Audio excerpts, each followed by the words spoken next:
قرآن مجید کی آیت میں نے تلاوت کی، اللہ فرماتے ہیں الف لام میم احسب الناس ان یترکوا ان یقولوا آمنا۔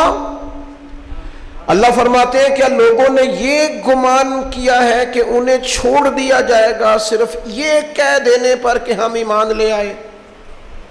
انہوں نے کہا ہم ایمان لے آئے تو اب انہیں چھوڑ دیا جائے گا، بس ختم، اتنی بات پر چھوڑ دیا جائے گا۔ وہم لا یفتنون، اور انہیں آزمایا ہی نہیں جائے گا۔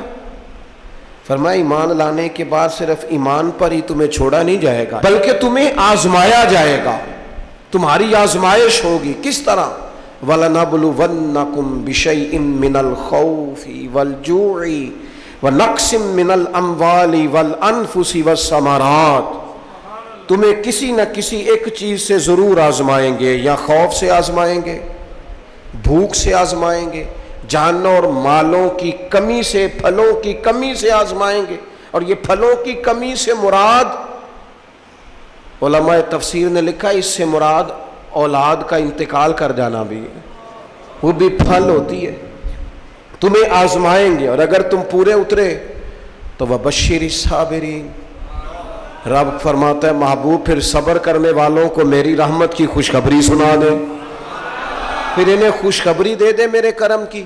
میرے عزیز، زندگی میں آزمایا جائے گا۔ نبی اکرم نور مجسم شفیع معظم صلی اللہ علیہ وسلم کی بارگاہ میں حضرت خباب بن ارت رضی اللہ تعالیٰ عنہ حاضر ہوئے۔ حضور خانہ کعبہ کے ساتھ ٹیک لگائے بیٹھے تھے تو حضرت خباب عرض کرنے لگے یا رسول اللہ اتنی تکلیفیں آ رہی ہیں، کافر اتنا ستا رہے ہیں، ہمیں پریشان کیا جا رہا ہے، ہم سخت آزمائش میں، حضور آپ اللہ کی بارگاہ میں دعا کیوں نہیں کرتے ہمارے لیے؟ تو نبی پاک علیہ السلام فرمانے لگے تم سے پہلے لوگوں کا حال پتہ کیا تھا؟ یہ صحیح حدیث بخاری میں موجود ہے۔ فرمایا تم سے پہلے لوگوں کا حال یہ تھا کہ انہیں گڑھے کے اندر رکھ کے ان کے جسم کو مٹی سے دبا کے پھر ان کے سروں پر آریاں رکھ کے چیر دیا جاتا تھا، لیکن پھر بھی وہ اپنے دین سے ہٹا نہیں کرتے۔ نبی پاک علیہ السلام فرمانے لگے تم سے پہلے لوگوں کا یہ عالم تھا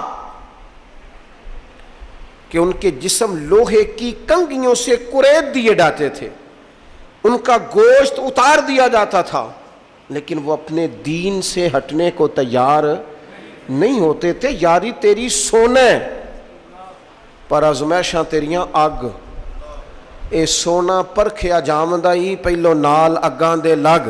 اپنی زندگی میں تیار رہیں، ذہنی طور پر آزمائش کے لیے تیار رہیں، مزاج بنائیں۔ جب بندہ پہلے سے تیار ہوتا ہے نا، اس کا خیال ہوتا ہے کہ آزمائش آ گئی تو میں نے صبر کرنا ہے، پہلے سے اس کی تیاری ہوتی ہے، پھر وہ ذرا گھبراتا نہیں، پریشان نہیں ہو۔ ہم تیار نہیں ہیں ذہنی طور پر۔ ہر بندے کو سکھ چاہیے، ہر بندے کو، بلکہ ہمارے ہاں تو لوگ کہتے ہیں مرید ہو رہا ہوں تاکہ میری طرف تکلیف کوئی نہ آئے۔ تو میں کہا کرتا ہوں پہلے پیر سے پوچھ لو اسے کبھی آئی ہے کہ نہیں، اگر اسے آئی ہے تو پھر اس کا مطلب ہے تمہیں بھی آ سکتی ہے۔ لوگ نماز اس لیے شروع کرتے ہیں، کہتے ہیں میں 5 نمازیں بھی پڑھتا ہوں، میں صدقات بھی کرتا ہوں، کام میرا پھر نہیں چلتا۔ تو میں کہتا ہوں تمہیں پتہ ہی نہیں، نمازی کے لیے تو آزمائش ہے، جتنا جتنا ایمان کامل اتنی اتنی آزمائش بھی زیادہ۔ اور یہ میں اپنے پاس سے نہیں کہہ رہا، حضرت ابو سعید خدری رضی اللہ تعالیٰ عنہ فرماتے ہیں میں نبی پاک علیہ الصلوۃ والسلام کی خدمت میں حاضر ہوا اور حضور کے دست مبارک کو چومنے کے لیے میں نے اپنے ہاتھ جب آگے کیے تو تپش تھی، تیز بخار تھا نبی پاک کو۔ تو حضرت ابو سعید خدری رضی اللہ تعالیٰ عنہ ارشاد فرماتے ہیں کہ میں نے، یہ سنن ابن ماجہ میں موجود ہے، فرماتے میں نے عرض کیا یا رسول اللہ صلی اللہ علیہ وسلم اتنا تیز بخار؟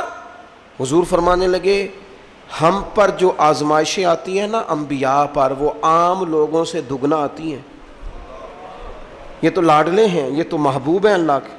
فرمایا عام لوگوں سے دگنی آزمائش آتی ہے، لیکن فرمایا ہمارا رب بڑا کریم ہے، ہمیں اجر بھی ڈبل ہی عطا کرتا ہے، ہمیں اجر بھی ڈبل ہی عطا کرتا ہے۔ تو حضرت ابو سعید خدری کہتے ہیں موقع اچھا تھا، میں نے ایک سوال بھی کر دیا، میں نے کہا یا رسول اللہ صلی اللہ علیہ وسلم بتائیے نا بھلا دنیا میں زیادہ آزمائشیں کن کو آتی ہیں؟ تو حضور فرمانے لگے سب سے زیادہ آزمائشیں اللہ کے انبیاء کو آتی ہیں، نبیوں کو آتی ہیں۔ حضور اس کے بعد فرمایا اس کے بعد جو ان کے زیادہ قریب ہوتا ہے اسے آتی ہیں۔ لوگ کیا سمجھیں گے امام حسن کی آزمائش کو؟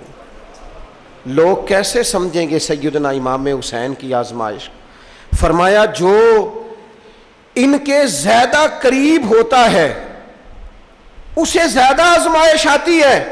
تو حضور کے سب سے قریب تو امام حسن ہے نا, امام حسین ہے نا.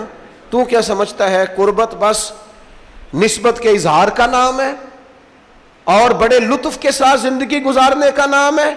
تو نبی پاک علیہ الصلوۃ والسلام نے فرمایا, بات بڑی مزے کی ہے, فرمایا پھر اللہ کے بعض بندے تو ایسے ہوتے ہیں جنہیں اللہ فقر میں مبتلا کر دیتا ہے. فرمایا ان کے پاس صرف ایک چادر رہ جاتی ہے, اتنا فقر ان کے پاس آتا ہے. لیکن جو حدیث کے آخری لفظ ہیں نا وہ وجد والے ہیں, وہ وجد والے ہیں, وہ سرور والے ہیں. ہمارا یہ مزاج ہوتا ہے کہ میٹھا میٹھا کھا جاؤ اور ذرا کڑوا آ جائے تو سویرے بھی رو شام بھی رو, حال ہی کوئی نہیں, غریبی بڑی, پریشانی بڑی, حضرت صاحب گھر سے بیماری جاتی نہیں. اور جناب کیا بتائیں, بعض لوگ تو ایسے ہیں جن کی بات سن کے لگتا ہے زندگی میں کبھی سوئے ہی نہیں, اتنے بڑے بڑے دکھ سناتے ہیں. او خدا کی رحمت کا بھی تو ذکر کرنا, خدا نے جو تیرے اوپر انعامات کیے ان کا بھی تو ذکر کرنا, ان کا تذکرہ ہی نہیں کر رہا میرا بھائی. نبی پاک علیہ السلام نے فرمایا ان لوگوں پر دکھ آتے ہیں پر قربان ہونے کو جی چاہتا ہے ان لفظوں پر. حضور فرمانے لگے وہ رب کی طرف سے آنے والے دکھ پر بھی اس طرح راضی ہوتے ہیں جس طرح تم میں سے کوئی راحت ملنے پر راضی ہوتا ہے. سکون والی چیز ملنے پر جس طرح تم راضی ہوتے ہو اس طرح وہ دکھوں پر بھی راضی ہوتے ہیں. دکھ قبول محمد بخشا, دکھ قبول محمد بخشا. پر ایک شرط لگائی چھوٹی سی میاں صاحب نے, انہوں نے کہا 100 دفعہ قبول ہے, دکھ 100 دفعہ قبول. دکھ قبول محمد بخشا پر راضی رہن پیارے. یہ شرط یہ ہے کہ تو راضی رہ, تو راضی رہ. دکھ قبول محمد بخشا, راضی رہن پیارے. اور حضرت سلطان صاحب کہنے لگے ایسا کیتی ہے جان حوالے رب دے, ایسا عشق کمایا ہے اسی مرن تو پہلو ہی مر گیا, باہو تا مطلب نو پایا ہے. ہم نے تو پہلے سے ہی نتیجہ نکال لیا ہے. تو سکون ڈھونڈنے نکلا ہے, تو چاہتا ہے زندگی میں آرام مل جائے.